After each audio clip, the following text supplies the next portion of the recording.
அனைவருக்கும் வணக்கம். நாளை ஆகஸ்ட் 12ஆம் தேதி தமிழ்நாட்டில் வானிலை எப்படி இருக்கப் போகிறது, எந்தெந்த மாவட்டங்களில் மழை பெய்ய வாய்ப்பு இருக்கிறது, எந்தெந்த பகுதிகளில் இடியுடன் கூடிய மழை பெய்யலாம், சென்னையின் வானிலை எப்படி இருக்கும், அதிகபட்ச மற்றும் குறைந்தபட்ச வெப்பநிலை எவ்வளவு இருக்கும் என்பது பற்றிய விரிவான விளக்கத்தை இவ்வீடியோவில் காணலாம். வீடியோவை கடைசி வரை ஸ்கிப் செய்யாமல் பார்க்கவும். நமது சேனலை முதல் முறையாக பார்ப்பவராக இருப்பின் சேனலை சப்ஸ்கிரைப் செய்து பக்கத்தில் உள்ள பெல் ஐக்கனில் ஆல் என்பதை கிளிக் செய்து கொள்ளுங்கள். வீடியோ பிடித்திருந்தால் மறக்காமல் லைக் செய்து ஹைப் என்பதை ஹைப் பண்ணிவிடுங்கள். வாங்க வீடியோக்குள்ளே போகலாம். நாளை ஆகஸ்ட் 12ஆம் தேதி தமிழ்நாடு மற்றும் புதுச்சேரி, காரைக்கால் பகுதிகளில் இடியுடன் கூடிய மழை பெய்வதற்கான வாய்ப்பு இருப்பதாக இந்திய வானிலை ஆய்வு மையம் தெரிவித்துள்ளது. மேலும் மழை பெய்யும் நேரத்தில் சில இடங்களில் பலத்த காற்றும் வீசக்கூடும் என்பதால் பொதுமக்கள் கவனமாக இருக்க வேண்டும். குறிப்பாக மேற்கு தொடர்ச்சி மலை மாவட்ட பகுதிகளில் நீலகிரி, கோயம்புத்தூர், திருப்பூர், ஈரோடு, திண்டுக்கல், தேனி, தென்காசி மாவட்டங்களின் மலைப்பகுதிகளில் மழைக்கான வாய்ப்பு காணப்படுகிறது. குறிப்பாக மலைப்பகுதிகளில் மேகமூட்டம் அதிகரித்து சில இடங்களில் இடியுடன் கூடிய மழை பெய்யக்கூடும். வடக்கு மாவட்டங்களில் வானிலை நிலவரமானது சென்னை, திருவள்ளூர், செங்கல்பட்டு, காஞ்சிபுரம், ராணிப்பேட்டை, வேலூர், திருப்பத்தூர், திருவண்ணாமலை, கிருஷ்ணகிரி, தருமபுரி மாவட்டங்களின் சில பகுதிகளில் ஆங்காங்கே மழை பெய்ய வாய்ப்புள்ளது.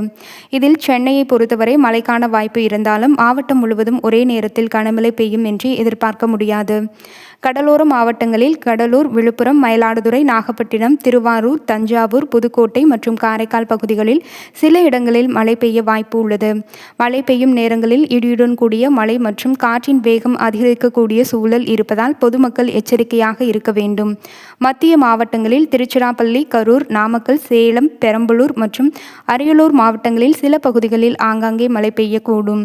அதேபோல் தென் மாவட்டங்களை பொறுத்தவரை மதுரை, சிவகங்கை, ராமநாதபுரம், விருதுநகர், தேனி, திருநெல்வேலி, திண்டுக்கல், தென்காசி, தூத்துக்குடி மற்றும் கன்னியாகுமரி மாவட்டங்களில் சில இடங்களில் மழை பெய்யக்கூடும். குறிப்பாக தென்காசி, தேனி, திண்டுக்கல் மற்றும் மேற்கு தொடர்ச்சி மலையை ஒட்டிய பகுதிகளில் உள்ளூர் வானிலை மாற்றத்தால் மழை ஏற்பட வாய்ப்பு உள்ளது.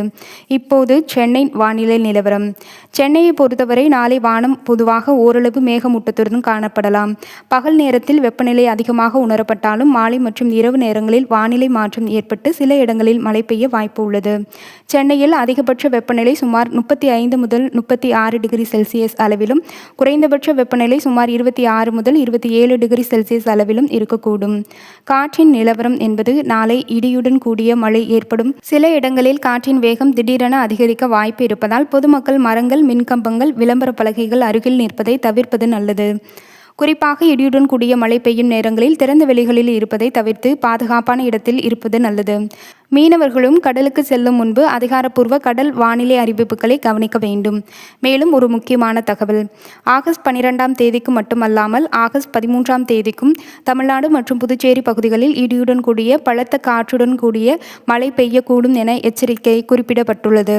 அதன் பிறகு ஆகஸ்ட் 14ஆம் தேதி முதல் ஆகஸ்ட் 17ஆம் தேதி வரை தற்போது எந்தவிதமான வானிலை எச்சரிக்கையும் குறிப்பிடப்படவில்லை. ஆனால் ஆகஸ்ட் 14ஆம் தேதி வரை 40 முதல் 50 கிலோமீட்டர் வேகத்தில் பலத்த காற்றுடன் கூடிய இடி மின்னலுடன் கூடிய மழை பெய்ய வாய்ப்புள்ளது என வானிலை ஆய்வு மையம் எச்சரித்துள்ளது.